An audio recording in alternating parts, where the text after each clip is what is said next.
자, 앞서 전해드렸듯이 북한 김정은 국무위원장 이번 달에 러시아를 방문해서 푸틴 대통령과 무기 거래를 할 것이다. 이런 외신 보도가 지금 나와 있습니다. 네, 관련해서 국제부 최원희 기자와 함께 자세한 이야기 나눠보도록 하겠습니다. 안녕하세요. 안녕하세요. 자, 지난 7월에 이제 러시아 국방장관이 북한을 방문을 했잖아요. 이때가 그럼 북러 군사 협력이 제대로 시작된 계기가 된 겁니까? 네, 세르게이 쇼이구 러시아 국방장관 정전협정 70주년을 맞아서 지난 7월 말에 평양을 찾았었습니다. 중국보다도 더 먼저 도착을 했었었는데 이 쇼이구 장관 방북 1991년 소련 해체 이후 처음이었습니다. 우크라이나 전쟁을 지휘하고 있는 수장이라서 방북이 무기 거래와 관련이 있을 수밖에 없다라는 관측이 제기됐었는데요. 네. 또 김정은 위원장이 무기 전시회에서 쇼이구 장관에게 대륙간 탄도미사일 또 신형 무인기를 직접 소개하기도 했었죠.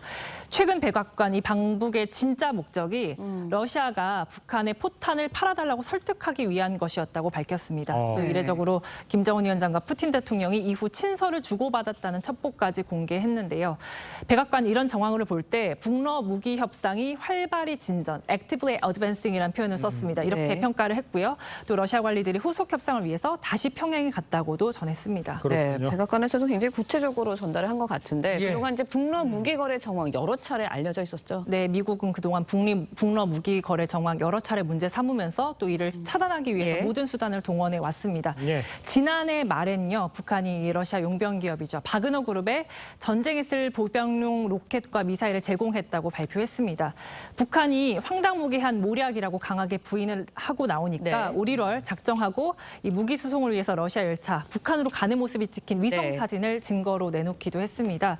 또 올 3월에는 북한이 러시아에 탄약을 제공하고 그 대가로 러시아로부터 식량을 받는 방안을 추진하고 있다고 밝히기도 했었는데요. 특히 지난달 말이죠. 편지 교환 사실까지 공개한 거는 이제 중국이 무기 제공에 좀 신중한 상황에서 북한이 무기고로 대신 부상한 것에 대한 위기감도 어느 정도 있었던 걸로 보입니다. 네. 알겠습니다. 만약에 이제 김정은 위원장과 푸틴 대통령이 만난다 그러면 서로 양쪽에서 어떤 것들을 얻을 수가 있게 되는 겁니까? 네, 오늘 뉴욕타임스 보도를 보면 푸틴 대통령은 포탄과 대전차 미사일을 원하고 김정은 위원장은 인공위성과 핵 추진 잠수함과 관련한 첨단 기술 또 그리고 식량 지원도 요청한다 이렇게 보도했습니다.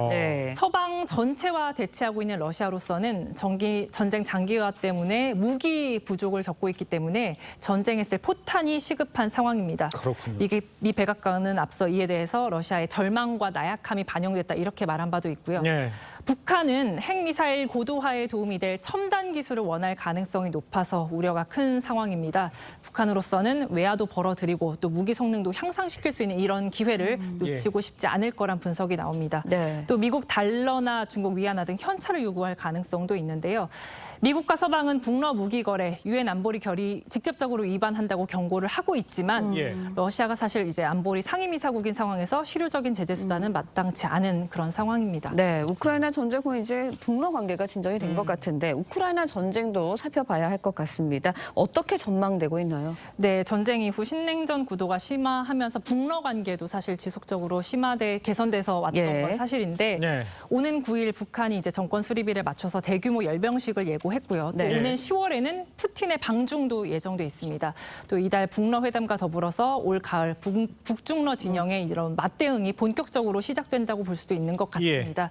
현재 우크라이나 대반격이 더딘 상황인데 대러시아 봉쇄망에서 북한이라는 구멍까지 계속 커진다면 이 우크라이나 전쟁 더 장기화할 가능성이 있고요. 더불어 북한이 러시아를 통해서 군사 능력을 이렇게 계속 신장을 해온다면 전 세계가 더 큰 이런 장기적인 위험에 빠질 수 있다는 우려도 나오고 있습니다. 그렇군요. 지금까지 국제부 최원희 기자였습니다. 잘 들었습니다. 맞습니다. 맞습니다.